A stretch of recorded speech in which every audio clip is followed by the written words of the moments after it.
Good evening and welcome to this week's episode of Sunday Night Live, your favorite automotive show where we talk about all those things that affect our automotive business and those things that contribute to a better customer experience. Because the better the customer experience at your store, the better perception they have of everybody in our business. And let's face it, our business is a great business. If it weren't that way, people that got in, we never leave our business alive. That's just the reality of how it is. You talk to people that say, oh yeah, old timers, I tried to get out. I was out for a couple of years, and then I got sucked right back in because it's the best business in the world. So every week I am fortunate to be able to bring on the experts that share with the audience, whether watching live in the evening on Sunday or on the replay during the week. For them, it is more convenient. Those things that they do to help you become better at what you do. So I appreciate the support every week for those that tune in and those that share the show. So welcome. This week we have a very important topic. The letters GLBA, or the Graham-Leach-Bliley Act. And I've got two experts, Atul Patel with Orbee and Ray Gandy with CBIZ, that are going to talk about this and some of the things that you need to do at your stores. And I say stores as in automotive, but in reality, it affects any and every business that deals with consumers and processes their data. And the definition of data has changed quite a bit from way back when to now. And we're going to get into some of that in just a few. So Atul, Ray, welcome to the show. And please introduce yourselves and tell us about your background and how you got to this point, and then we'll jump right in. All right. Well, thanks for having me, Paul. It's always nice to be part of the conversation, not just watch. So happy to be here.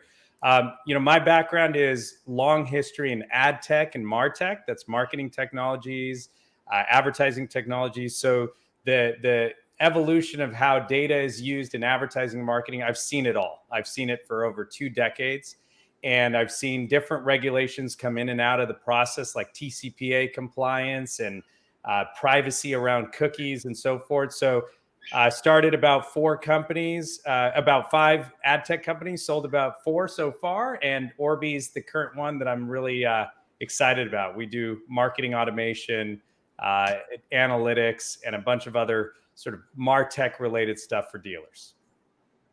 Awesome. Well, thanks, Paul, for having me on the show, and great to see you again, Atul. It's a pleasure working with you guys and speaking about this topic. It's just a very important topic. My background, I spent 30 years in aerospace and defense, helping those organizations protect the nation's secrets, if you will. And with it, came the forefront of cyber technology. And as we've seen over the last decade plus, we're seeing, and I apologize for the background noise, I'm in the city, but we've seen lots of attacks on, smaller and mid-sized businesses and businesses of many different verticals and market segments out there. And with that comes the responsibility of leadership and employees and customers all working together to try to protect that data. So I'm here from CBIZ MHM, been there for almost 6 years, helping our small to mid-sized clients protect themselves. Cybersecurity assessments, fractional and virtual CISO, Chief Information Services Officers, types of services being given to those folks. So happy to be here and happy to spread some of the wisdom and wealth of knowledge. Well, welcome. I just want to let the audience know that Tom was supposed to be here as well. However, he had a last-minute emergency that happened to him. No, it wasn't something that was planned on, but he's okay, and he's taking care of that this evening. So Tom will be with us another time, and he was supposed to be here tonight. He apologizes for not being able to come. He said, don't be silly. What you need to take care of comes before anything else. So we got a couple of people here. We have Amanda Sorrell. Good evening. Good evening, Amanda. And Jacqueline Bennett says, good evening. Hello to you. And Jerry Davis. Hello, all. Another great group, Paul. Thank you, Jerry. Mike Fisher. Welcome, gentlemen. And Eric, Howgie, good evening, everyone. And Brooke C. Furnace, LinkedIn is having some buffering issue, at least on my end. I'm not seeing it on this end, so it might be, you're right, it might be on your end. It is on your end, and I'll talk to you about that offline afterwards. All right, so let's talk about GLBA. What is it? I mean, I know it's been around for a while. 1999, right? That's a couple of years ago. Mm-hmm. So let's talk about what it is. Well, I'll go ahead and go first if you can hear me okay there, Paul. Yeah. Yep. So, yeah, GLBA, you mentioned Graham Leach Bliley. Those are some senators' names that to be simplistic, it's about protecting information. And along that route, there's been different organizations, referring to GLBA. And the FTC has their safeguards rule that, digs in deeper into GLBA and basically says that recently, and on I think it was May 23rd of 2000. Well, May 23rd of 2003 was when the original safeguards rule came out, but it was very subjective, and it basically said that financial institutions, which included most dealerships, were supposed to implement reasonable safeguards to protect customer data that were appropriate to their operations. Now, if you listen to those words, it was very subjective. It made that rule difficult to enforce. And the adoption of the rule within the dealership community was inconsistent, and recently, as of January 10th of this year, 2022, an updated version of that safeguards rule became law. So there's a formality there that's, taken away from the subjective part. What's once was subjective has now become objective. Certain and specific tasks have to be undertaken and demonstrated. And, I think we've talked about it before, but it's very well worth repeating that dealerships must be in compliance according to this FTC safeguards rule and this updated version, be in compliance by December 9th. And I'll let you think about that for a second, but that's coming up pretty quickly. And I'm sure we'll get into the details of it, but I wanted to just introduce the FTC safeguards rule as it's associated with GLBA. Hold on a second. Jennifer Sanford says there's no video on her end. I'm looking here on LinkedIn. LinkedIn seems to be having some issues because I see the video intermittent in or out. That's let me just try to open up LinkedIn again. I see it on my side. It might be delayed, but I see it fine. Yeah, I can see it here as well. But there's definitely a streaming issue happening, which doesn't normally happen. Oh, boy. As my friend David Kokenauer says, it's technology. It works 70% of the time, and 30% of the time we just kind of have to deal with it. I do believe that sometimes end users have to press play again. So if you do see the play icon in the bottom left corner, it's because it auto paused. See if that helps. Okay. Great audio, Doug. Keep up the dialogue, listening and learning, she says. Yeah, I'm actually on my phone on LinkedIn. I don't see the video, and I do hear the audio well, and it's obviously several seconds, behind. All right, so here's what I think. Since problems happen, and we can't necessarily control the problem, we've done everything in our end to assure that there would be no problem, but there is a problem. But thankfully, the audio is working. So what we can do is we can pretend this is one of those new LinkedIn audio shows, right? Absolutely. It'll be kind of like our own version of the Clubhouse, but we'll call it the Sunday Night House or whatever. Yeah, let's do that. The content is what's important, so I apologize for the video. I even did my hair for the occasion, but nobody's going to be able to see that, so that's a bummer. All right, we're going to keep going. Mike Fisher says, you're right, Jennifer, audio is working. All right. So this week we have an audio show, and we just kind of have to deal with it. So every business that deals with consumer data now has to take a lot more steps than before. And what's interesting, Atul, is that you were telling us earlier before we went on about some of the steps that you're undertaking. Tell us about the email that you received and what you're going through. Right. So as a vendor in the space, we have to get ready to comply, and not just to indemnify ourselves and put it off our plates, but really to support dealers, because as we're going to discuss today, it's not an easy feat to take on all these responsibilities. So we've gone through a few exercises. There is an OEM relationship that we have, a big cloud provider that we work with, and all of them we sort of proactively, almost like shook the tree and said, we want to get audited. We want to get certified. And this is a great sort of step that any vendor, any dealer can do, where they sign up for some sort of service, ISO 27001 or SOC 2 Type 2. Now that's not required in the GLBA. In fact, the FTC won't even sort of use that certification as a sort of a checkbox to following the guidelines, but it's a great exercise. And what we were able to do ourselves, even being as secure as we are, we learned a couple things.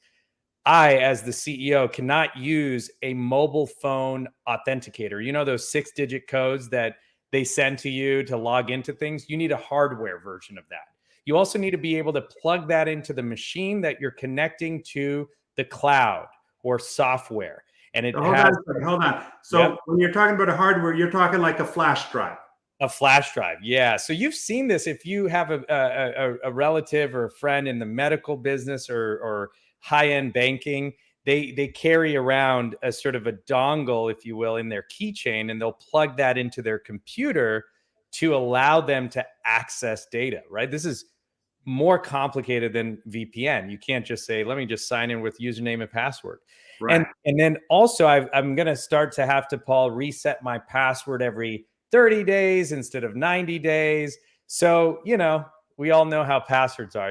There's so many you could iterate through, but these are simple examples of things that you will uncover when you take a moment.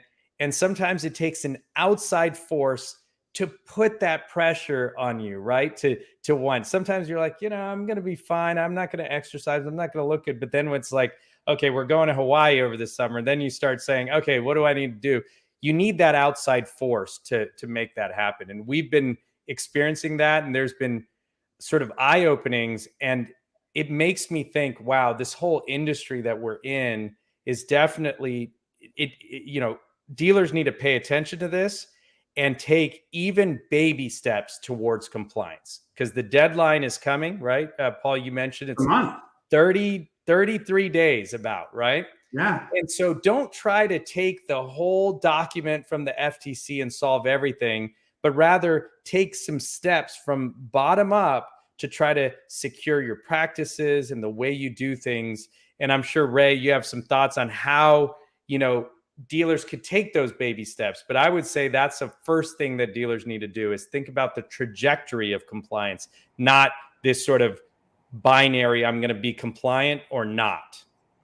Now, if I can jump in here a second, even like the flash drive, that's not even really a big deal when you think about it, because I did some IT work for a nonprofit that relied on government funding years ago.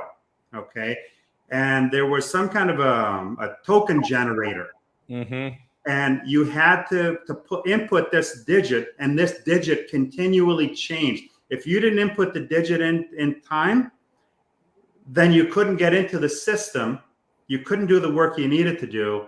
And then you had to wait for the next number to generate again. So was it the size of like a business card? Do you remember those? They were a business card with a little calculator type screen. Yes. That was a long time ago. Yeah. So that's how long people have been dealing with the security aspect of this. And it seems that in the car world, we're kind of late to the party, right? I mean, it's Well, not something new. Yeah, I think, we're kind of saying it that it's not a core competency, right? Right. It's not a core competency of dealerships. And we tend to have IT people or IT managed service providers that makes us feel pretty good that operationally and security is under their control. And we don't have to worry about it. Yeah, and we don't have to worry about it. Well, I find mostly that, and I come from IT. IT people, really are great and hard workers at keeping you operational, and they are trying to do everything they can to keep you secure, but they're not typically security professionals. And you'll hear things like you've got a firewall that's protecting you, you have anti-malware, you have antivirus, we're doing this, we're doing that, and they're doing a lot of good things. But you need to assess all those good things against a standard security controls framework. And what we're finding out is they don't always measure up. And there's some easy to implement best practices, like some of the things you've already talked about, that will be additional to what your IT service providers, whether they're internal or external, are already providing. You just need to have that assessment performed and be able to see where you stand. And I think Atul really said it great. You're not trying to eat that whole elephant in one bite, and you need to show the FTC that you're taking steps towards a planned approach by December 9th. I don't believe that they're going to come in on December 9th and make examples out of everyone, but they are going to knock on the doors. We're already seeing articles in the news where the FTC is taking actions against car dealerships and others with regards to data breaches and other sorts of things. So, and I believe I've recently read that the trend of the government and of the FTC and other regulatory bodies is that in 2023, you're going to see an uptick in those sorts of regulatory agencies coming down and really using their wherewithal to make sure that the country, the companies, these dealerships are protected. Absolutely. Now, I want to get to a couple of comments here. Just a reminder to everyone that's tuning in, there are video issues with LinkedIn. I saw a friend of mine's LinkedIn live earlier, and I saw the black screen also, and I thought maybe it was something that they were doing, but clearly it's a system-wide problem. But thank God we have good audio. So just think of this as an audio show. Abel Aguirre says, howdy, will listen/see after work. Always looking forward to SNL. Thank you, Abel, for your support. Russell B. Hill, good evening all. Let's get this unpacked. Mike Weldon from the West Coast says, good evening. And Mark Williamson, hi, Paul, and hi, y'all. Now, you guys, Ray, you outlined some things that most of the listeners are very well attuned to, which is virus protection, malware protection. But one thing that most companies are not well versed in are the inside attacks. Okay. And what I mean by that, and this could be both a cyber attack and a physical hack attack. So I walk into a store, I can walk into any dealership very nonchalant and tap into their system. I'll challenge anybody. I'll go to anybody's store and I will do this, okay? Because all they have to do is walk up to some unsuspecting computer or monitor and plug in a flash drive. So you're exposed physically. Now, from a digital standpoint, you're also exposed because, as we've seen for those that are on Facebook and some of the other social media platforms, people, no, get your nose out of my water. Oh, my cat loves putting his nose in my water. Keep going. You're exposed digitally, all right? You get those messenger messages. Hey, is this you? And people click on them. And as soon as they click on them, it runs an executable that now sends their spam messages to all of the friends. It's a cat trying to get in front of the camera here. So that sends their message with an executable to everybody in your friends list. Oh my God. Yeah, well, right. there's no video, so we're okay. No, perfect, yeah, perfect there time. Is no cat. There is no cat in front of the screen, everyone. Oreo, get lost, buddy. That's why I love your show, Paul. Oreo, come on. Sorry about that. Oreo. Well, yeah. Well, while you do that, if I may, or go for it. Yeah. All right. So there are attacks that come that people are not familiar with. All right. So the things that you click in, those are a problem. The emails that you get that have your name on them and maybe say, hey, we have your password. And maybe they do have an old password because that stuff's easy to buy on the black market. Okay. You can find that information readily. So now one of your employees is on your network that your ATM sits on, because your dealership is really an ATM, because you've got all of the data that is rich for a identity thief to want to steal and make lots of money on. Okay. So they click on an email that runs an executable and now they get into your system. So the preparedness that Ray is talking about and that Atul is talking about goes way beyond what you know, because you need to take proactive steps to make sure that your people that have access to your data don't let somebody in. And there's so much more to that.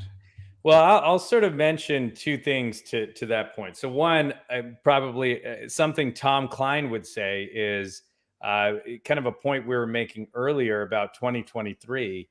The FTC isn't going to come. Sort of he's expressed this opinion that this isn't sort of a regulation that the FTC comes and audits you for directly necessarily. Something else happens, and they're either in your office now assessing some other issue, maybe FCRA, some other sort of automotive related law.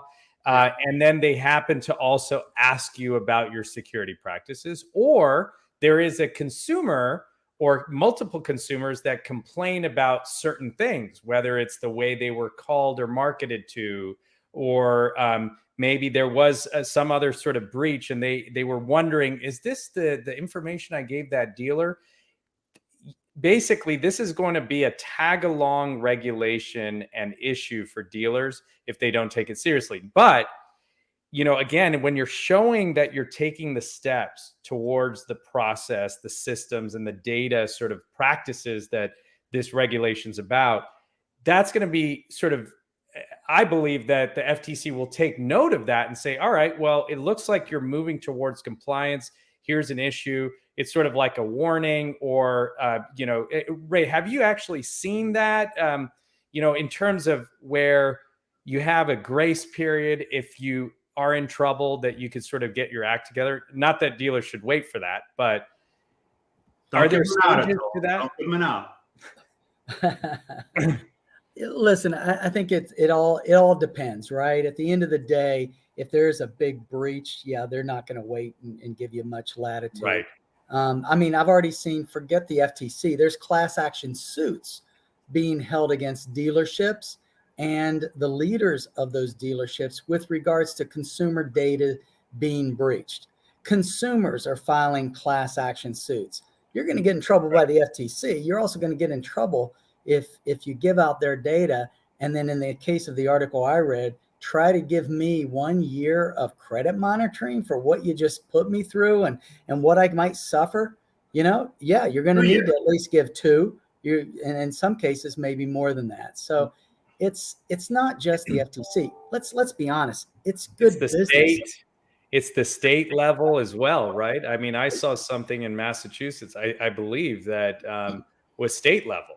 And I'm sure the FTC will be tipped off by that and say, here, you go first, I'll come in after. Yeah. And I want to react to something Paul was talking about passwords and things like that. So many of my clients, their initial stance is, well, we don't do anything in our system. We go to all our third parties to do the work. Well, you have responsibilities there too. You have responsibilities of access into those third parties. So if you're using passwords that you use in your everyday life that got hacked through, other sorts of cyber incidents, the Target breach, there's a website out there. I think I might have mentioned it before. If you haven't, write it down. It's haveibeenpawned.com. HAVEIBEEN Have I been password owned is what that comes out to. And you can probably look it up too, to just look at it. Have I been pawned? Can you put that in the chat, Yeah, Ray? I will in just a second. Have I been pawned.com. Now you go in there and I'll enter my, Gmail address or my business email address, not a password, and it'll come up and it'll say your Gmail address and its associated password was the subject of the 2009 Target breach.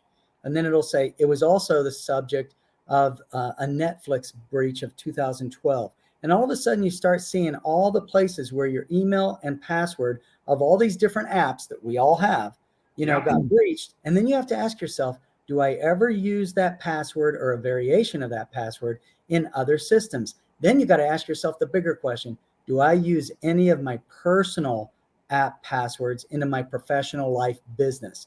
So when you're going to those third parties and you're using similar passwords, that's just, sorry to say it, a basic no-no. You need, a completely different type of password in your business world. And you need to make sure that, you have responsibilities with vendors.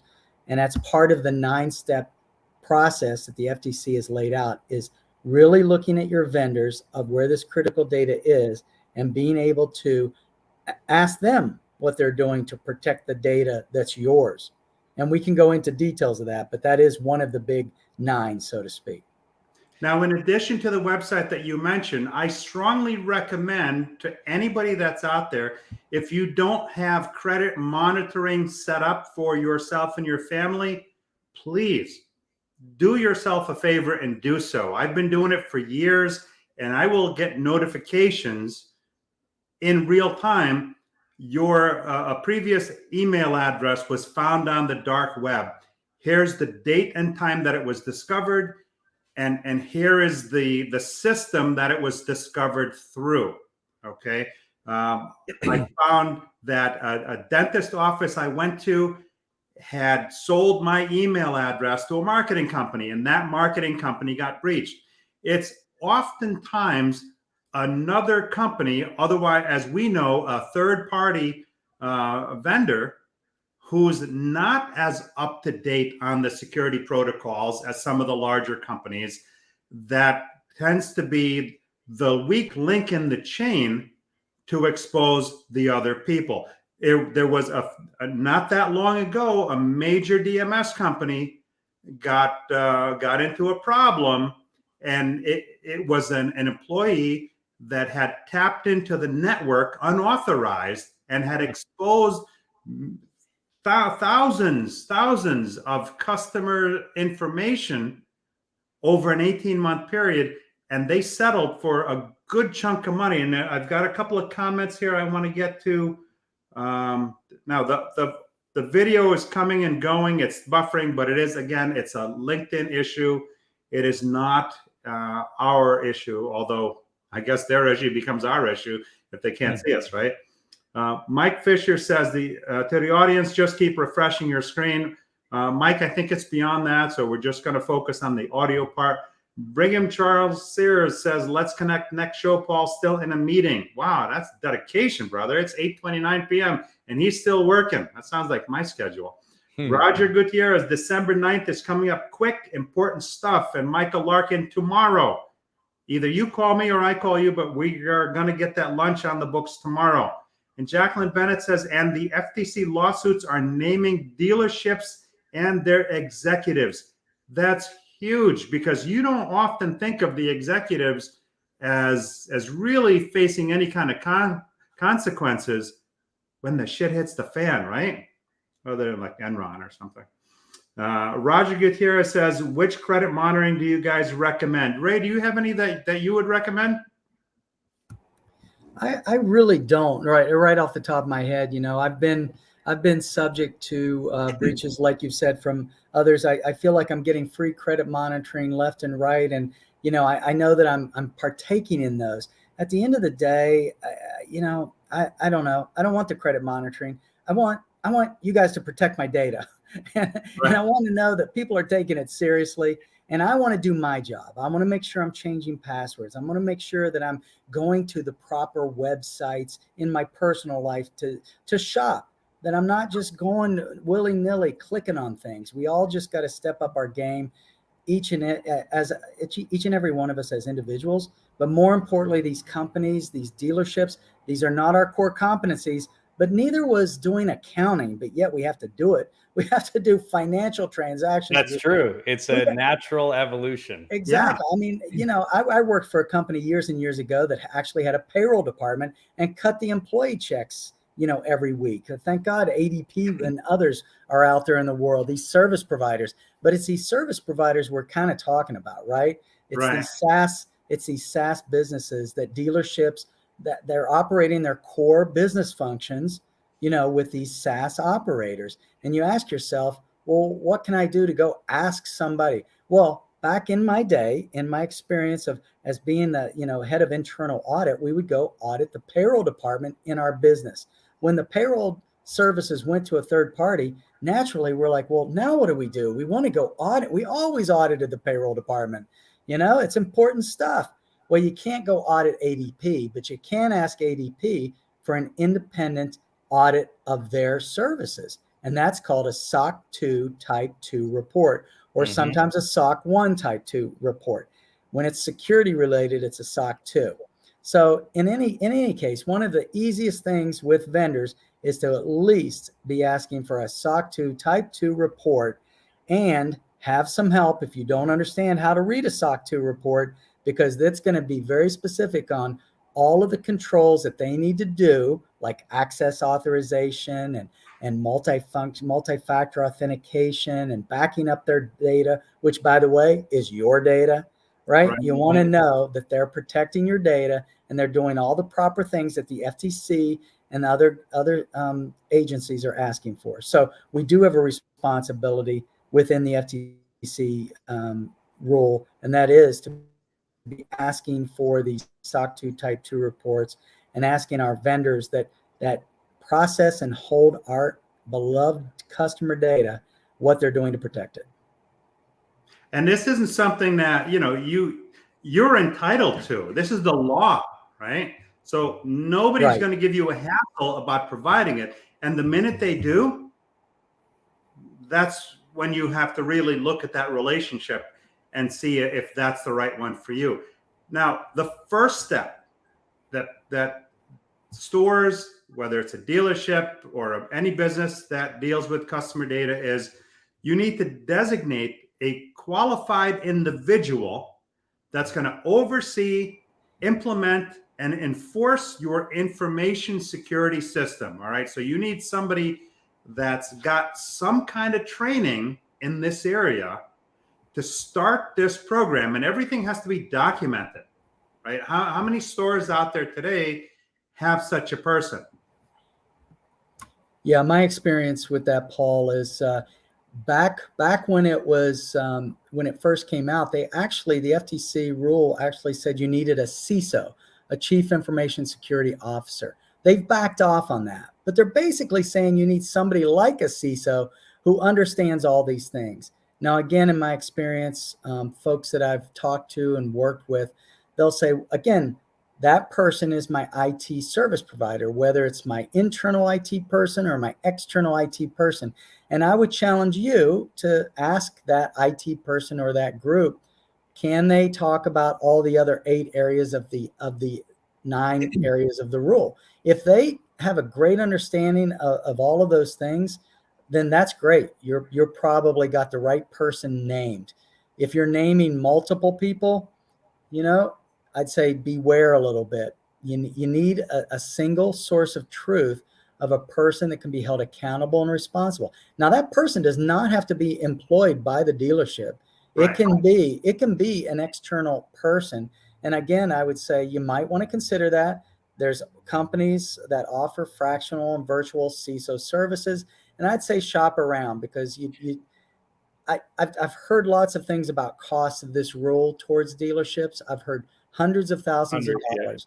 And it's not right, in my opinion. I just can't sit here and say that that's right. It could be for some very large organizations, but Atul, I can see you're ready to respond. Oh, well, no, I think to your point, I was just going to say what's likely going to happen, and you mentioned this, that dealers' core competency didn't include accounting and HR and so forth, but it evolved to it.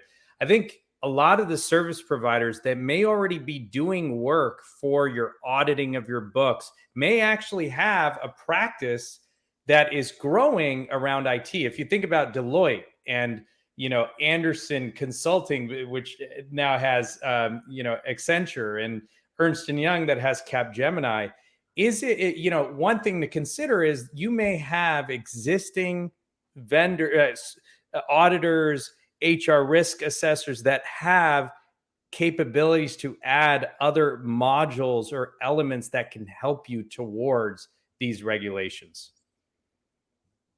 But I wanted to, Paul, if I may, I want to kind of take a tangent now. And we've been focused a lot on what you can do to prevent issues that you can't see, that it's going to happen to you. You didn't know it was happening. Maybe there was an employee, there was a computer that was at risk and so forth.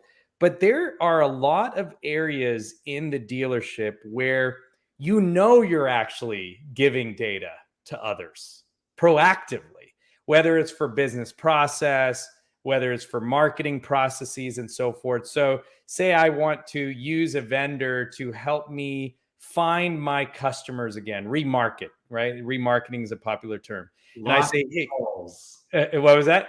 Lost souls. I love those. They're lost for a reason, but they want to revive the dead. Yeah. And if I give you a list of those people and say, here are their email addresses, their phone numbers, and their names, and what car they were interested in, that handing that over to a third party is actually you kind of giving out information that the consumer didn't know you were going to do, right? So along with, the stuff that may happen passively, you need to start rethinking how you do things actively, how you say, hey, from now on, before we send information to a vendor, let's do what Ray said. Let's get them to ensure their SOC 2 Type 2. Let's make sure that how I'm delivering it is through a more secure means, not through email. And I believe that that's going to be one of the lowest hanging fruit for dealers to capture, because these are the things you're doing that you could change. Right. Yeah, I mean, everything, 128-bit encryption.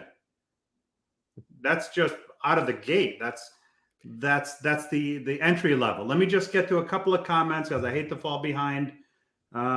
Jerry Davis says, better safe than sorry. And Roger, I'm going to connect with you after the show. Roger Gutierrez.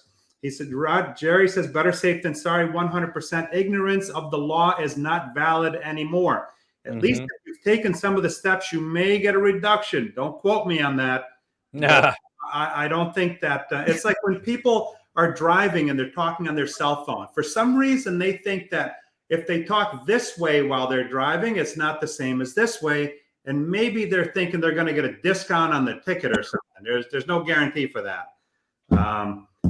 Jerry Davis says, never a bad idea to audit your vendors. Man, you can't stress that enough. That's something that should have been done all along.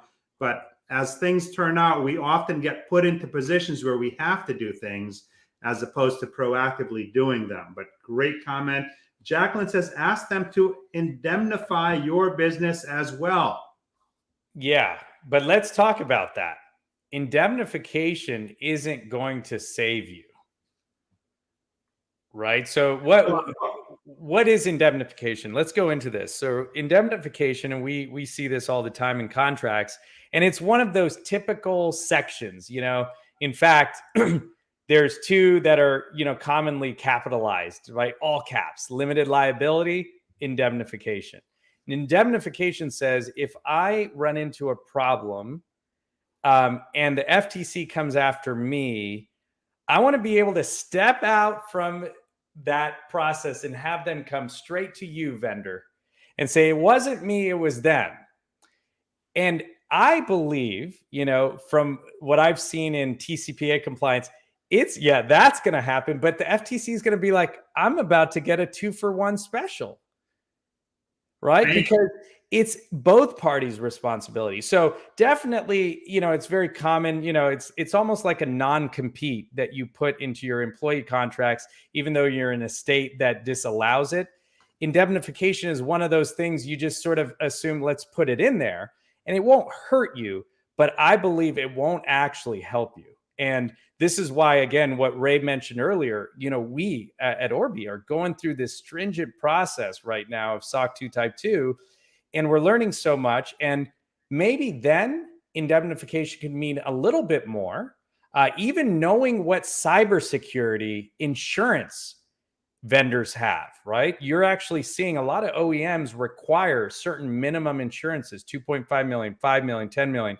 Now, will that even cover the fees that could be implied? Probably not, because they haven't defined what the fee is. They did say it's, I think it's like 46,000. Let me pull that up. It's $46,517 per violation.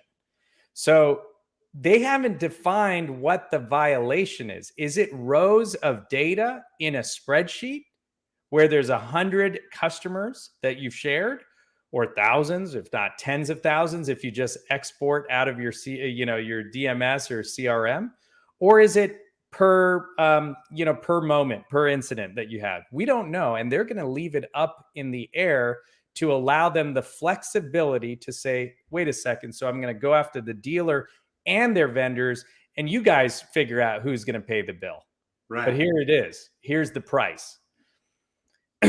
But were there any other questions? Because I there's one more thing I wanted to mention around sharing of data that I think is important here. What we need to see, what I'm sensing here, what's not defined in the GLBA compliance document is a culture of caring about data, right? So how do we actually teach a bunch of young employees, and we're in the data all the time and we're demoing software to our clients? It's the culture of why this matters. This isn't just, oh, hey, I want to keep away from a fine from the FTC. It's just, customers are giving us their personal information and they expect us to not share it with a lot of people. And what's interesting, guys, I was listening to Google Podcast today, and I went to, this is, I think it was like Radiolab. And in the Google Podcast app, it said, hey, your IP address may actually be received by the podcast host. So let's say I go to New York Times and I turn it on here. It's actually going to give me a warning that says Google Podcast, redirects you to the third-party publisher of the podcast. In the process of viewing this content, your IP address may be shared. They're protecting me just on my IP, which isn't even necessarily defined as PII. Just that's why dealers need to recognize the fact that this needs to be really at the DNA of everything you do, how you capture information from your consumers on your websites, to how you send lists to your marketing service providers. It's just good business. You're looking out for the people that entrust you. And I know that on my Apple devices, I have opted out of everything. But it still amazes me the number of sites that you go on that are defaulted to accept all. Accept all is this big, and review the policy whether you can opt out of is that big. And guess what? I'm that guy that clicks on the review the policy and unchecks everything. But it's so easy. They make it so that you just click on it and you just give up your freedom. Now, Ray, one thing I wanted to bring up, because the GLBA has two components, a privacy law and a safeguard law. One thing that I'm very curious about, because a lot of the focus right now is the safeguard rule. I said law, it's safeguard rule, privacy rule. The privacy rule is as burdensome as some of the safeguard stuff. And just like our banks and our credit cards deliver us that direct mail every year, this is your annual privacy notice. That's something that dealers are going to have to start thinking about, because privacy and safeguards is almost sort of, sort of yin and yang in terms of this law. Have you, want to talk a little bit about that one? Yeah, I mean, I think right now you're probably at least evoking for me anyway, where that commercial where the purple cloud explodes, out of my head, because, it's enough to think about this GLBA and FTC and trying to do the right thing from cybersecurity. To think about it from a privacy aspect, it just will blow your mind, because it kind of started for me anyway with GDPR out there in Europe and what that meant. And, we got involved in that quite a bit with a number of our clients. And then the next thing you see is California, and then Brazil and Canada, Massachusetts. State laws are changing. The government laws are changing. And where GDPR is out there in Europe is where all of us are going to be soon enough, if we're not already there in our states right now. And what does that all boil down to? It really boils down to that if I, as an individual, gave you information, such as an automotive dealership, let's use that example, and I want to come back to you and say, you know what? I want to act like you never heard of me ever. And wherever you use my information, I want you to certify to me that you've destroyed it. Now, is that 100% factual? No, because there's certain laws that require businesses to retain information, but piece by piece of information, if it's what's considered covered information, you need to be able to say, I've got 100 pieces of covered information of Ray Gandy through his transactions and dealings with me. And guess what? 75 of those are protected by state laws where I do need to retain them, but I might need to anonymize them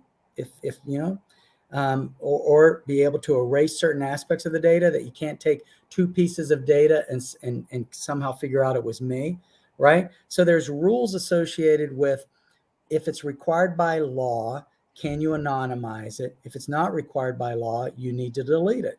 So it makes you identify and track the sources and the uses of data all through the life cycle, to be able to say, if you ask me to remove your address, I need to remove it from these 6 different systems, and I need to ensure that nobody's downloaded that onto their local computers.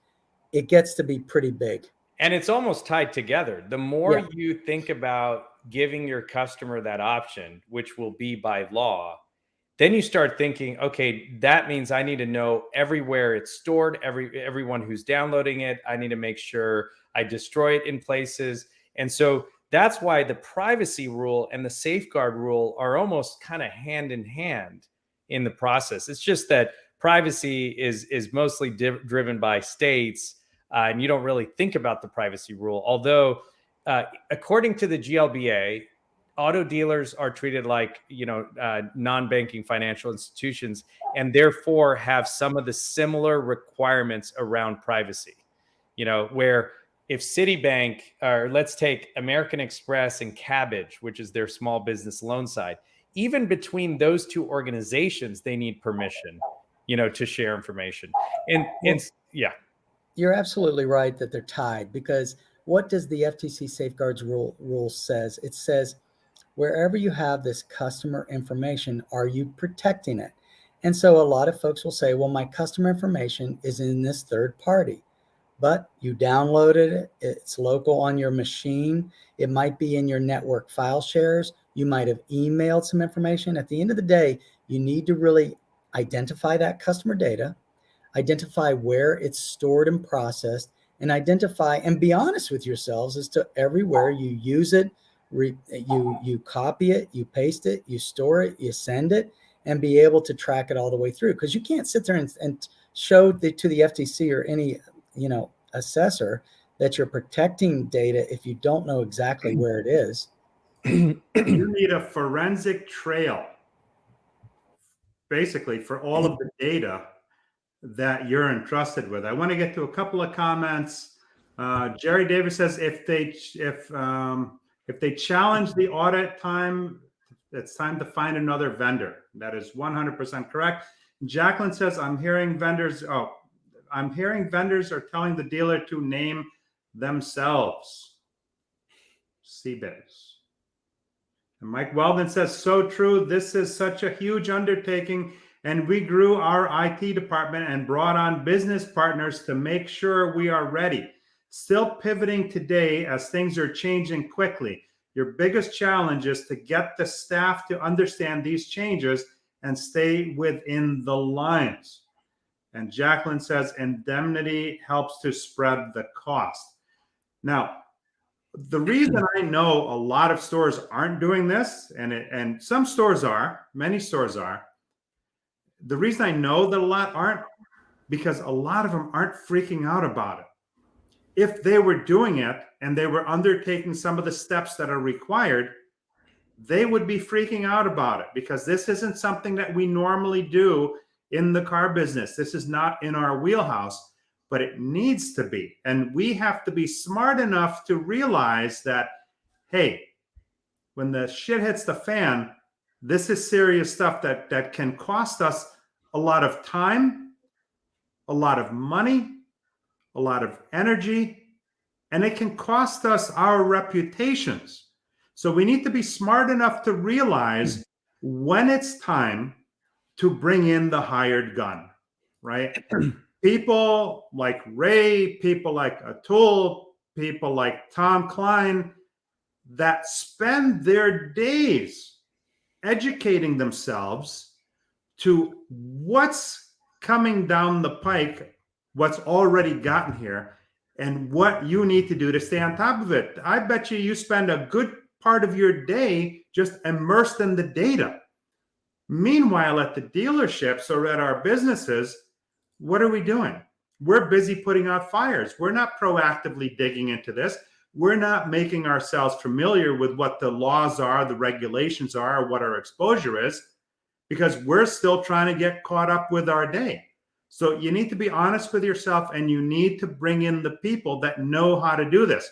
Now, best case scenario, you learn from them what you need to do and maybe become a partner with them to be at least somewhat self-sufficient in being able to do this. But just as you wouldn't go into court and represent yourself if you got dragged in on some trumped up charge, you're not going to go just, hey, judge, I'm here pro se. Yeah, let's talk about this. Right? That would be foolish. So why would you even consider doing that at your store now when you've got thousands of consumer records that you're responsible for? You know, it reminds me, Paul, that I have some clients in the university space, and there are certain times at the year that they get attacked, as you can only imagine. It comes, during holiday weekends. It comes during registration, and there's just certain times that happens. What I've seen and what we've seen over the years is that when there's lots of news articles and regulatory bodies starting to say, hey, dealerships are in the limelight, that just kind of gives the target. It just puts the target square on the backs. That means that behind the scenes, there's been some dealerships that have been, breached, and it's getting the attention of regulators, and they're starting to enact change. But the slowness to get to the point of trying to protect, it just means all of the big ransomware groups out there, and it's really the smaller ones that are reading these articles, and they're saying, oh, here's an industry rich in data that regulatory bodies are saying you should go protect yourselves. And we're all hearing we're kind of slow to get to the starting blocks. And that's just making it a great target, as Atul says, for some of the gangs out there, as we call them. And the people that do this, they are professionals.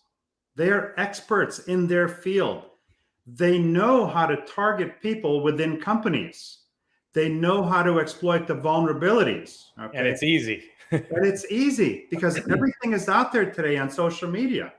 If you want to get the dirt on a company, their entire company, for the most part, and most companies, you know who they are. It's very easy to target these people find the weak spots and worm your way into that system. This is not rocket science. We're not reinventing the wheel. We're not splitting an atom here. This is something that is so simple. It's like a blueprint that's out there for crooks to use, and they're doing it. Yeah, it's a very lucrative industry, Paul. And we think of the dark web as really nefarious activities, which it is, but there's very legitimate marketing groups out there on the dark web. We have LinkedIn here, right? Guess what? Over there, they have a similar, LinkedIn. It's not LinkedIn, but they have similar job, posting boards out there. And these ransomware groups have multiple avenues to make a ransomware attack occur. There's the person who just does the social engineering and understands companies and who to get to and get email addresses. And that's all they do for a few dollars. There's the code developers that, execute and have the payloads that get put like into a dystopian future in there. It is absolutely incredible. There's buildings, I'll say other countries. There's buildings that people go into work every day. Thank you, Paul. They go into work every day, and it's their job to put together these sorts of things. It's big business, and it's right under our noses around the world. It just happens to be on the dark web. There, you don't see on LinkedIn, hey, I'm looking for a good ransomware code, payload developer. That's what you see on the other side. So it's big business. And the prospect of some of these people getting caught is not very good. I mean, they are experts at hiding, right? If you're trying to track somebody down that's bouncing through multiple servers around the world with encryption every step of the way, you're never going to catch these people. So an ounce of prevention is always worth 5 pounds of cure, in my opinion. But I cut you off, Atul. Oh, no, that's fine. I think a couple of action items, what I've seen is large groups, they have an IT professional usually that's really focused on this. So we think the groups are going to have a head start. But if you're a single rooftop, single point, maybe few stores, definitely, Paul, I think it makes sense to get help, right? And there's different types of help. There's your systems help. That's your firewalls, your IT, if you will. Then there's process and all the documentation. It's almost like labor posters are to a cafeteria, right? Huge. What binder should I have? And that's where Tom could help a great deal. And then data. How am I using this data? And there's something I've learned, just going through the process. Like we use Google Workspace, which is like Gmail, but for business.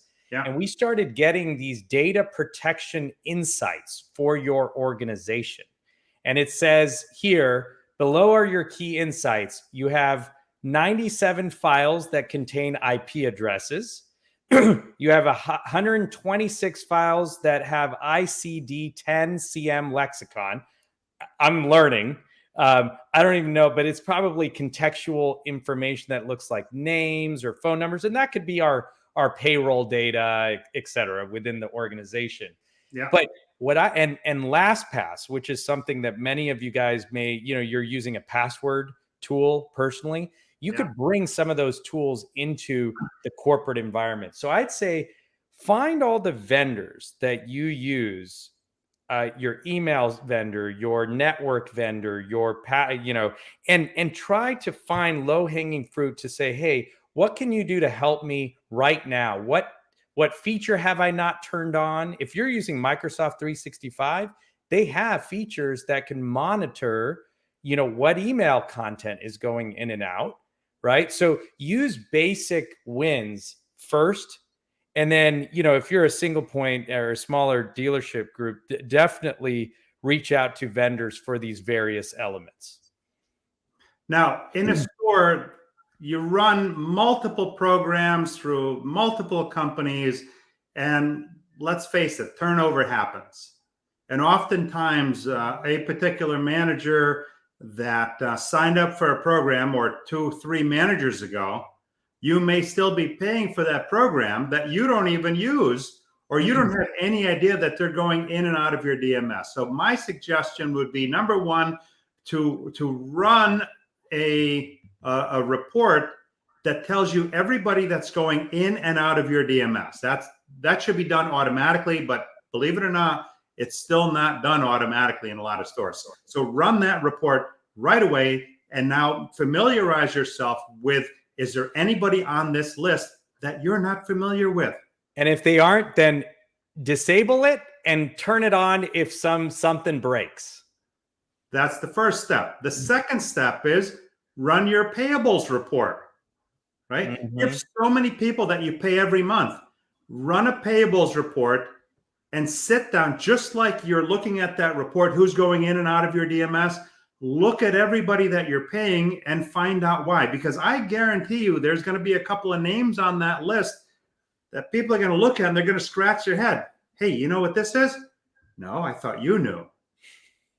Pick up the phone, call them, find out. So tighten things up that way. And Atul, that was a brilliant suggestion. Are there things that I could be doing that I'm not doing? Because every company has a team of experts that know their product inside out, sideways, and backwards. And though we don't always access all of the information that a particular product has that we subscribe to, they know what it is.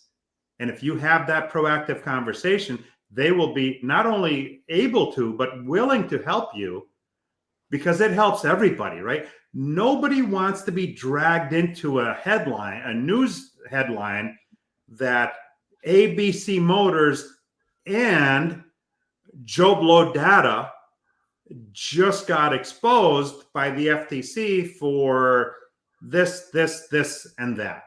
Everyone's in it. Absolutely. Everybody, we're all holding hands in the courtroom when it comes right down to it. And it may sound like I'm saying this to be an alarmist and to try to scare you, because I am, because I care about this business and I care about you. And we need to take this so serious that all the alarms need to be going off right now. And we need to be looking at this stuff, because I guarantee you there's plenty that still haven't taken all of the steps necessary. And nobody, and I do mean nobody, can afford the type of monies that we're talking about here. I don't care how big you are. Nobody can afford the type of fines or the type of legal fees that you're exposing yourself to. I got a comment coming in from Steve Apicella. Someone in the dealer and in the dealer support community needs to be educated and accountable on this topic. That's part of Amendment Safeguards December 9 deadline to designate a qualified individual. Many can't even tell you what GLBA stands for, let alone what its requirements are. This critical topic is not a surprise, but time is up now. And it's funny you should mention that about the time being up now, because it looks as though our time is up as well. So I want to thank you guys. This just really scratches the surface, but the timing couldn't be any more relevant, because we have just over a month, at which point we are now fully liable for this. There's no more putting it off. There's no more kicking the can down the road, because we've run out of blacktop. And just take baby steps and move towards compliance. Don't think it's going to all happen all of a sudden. And I think that's probably the most important point, is don't be in denial, but also don't be intimidated. Be right in the middle, be practical, and take action. And I would say that as much as, I think the three of us want to be inspirational. If you just got out of this inquisitiveness, I say that's great. Ask questions, give us a call, ask some questions. It's worth a phone call, right? So, get in touch. Let's answer some questions. Let's rebuke some of those myths that are out there that this costs a lot, or it doesn't include me, or I go to vendors and all of that stuff. Let's really just have some conversations. I don't care if it's with me or with Atul or with Paul or anybody. Ask questions. Be inquisitive about this topic. It's too much to risk. Everybody is tagged in this post. So if you're not already connected with these gentlemen, click on their name that's tagged in the post and connect with them. A conversation is easy to have. With any and every conversation, one of two things is going to happen. You're either going to realize that, hey, you know what? I've taken all the steps that I'm able to take to ensure that I'm not putting myself out there needlessly. Or, I didn't even know about that. If there are a couple of things that Atul doesn't know, then you have to ask yourself, and he's in this every day, right? We're studies of our craft, right? Mm-hmm. If there are a couple of things he doesn't know, how much don't you know because you're busy running a store? So click on the names. If you're not connected, connect with these folks. If I'm not connected with you, please connect with me and pick up the phone, right? You don't know what you don't know until you find out what you don't know, and then you can put together something to protect yourself. So thank you everybody for watching. I apologize for the video issues, but having seen a couple of other lives, I've come to realize that this is a LinkedIn system issue. It does happen on occasion. Fortunately, it doesn't happen all the time, but the audio quality was still good. So we're all going to pretend this was just a LinkedIn audio event with sporadic video buffering in and out. So Ray, Atul, thank you very much. Don't leave after we log off because I just have a couple of things left for you. To those that watched tonight, thank you. I appreciate your support. To those watching on the replay, I thank you in advance. Any questions at any time, please reach out to us. Have a safe and successful next week. And we'll see you next week on Sunday Night Live. Ray, Atul, please don't leave yet. Thank you. Thank you. Thank you.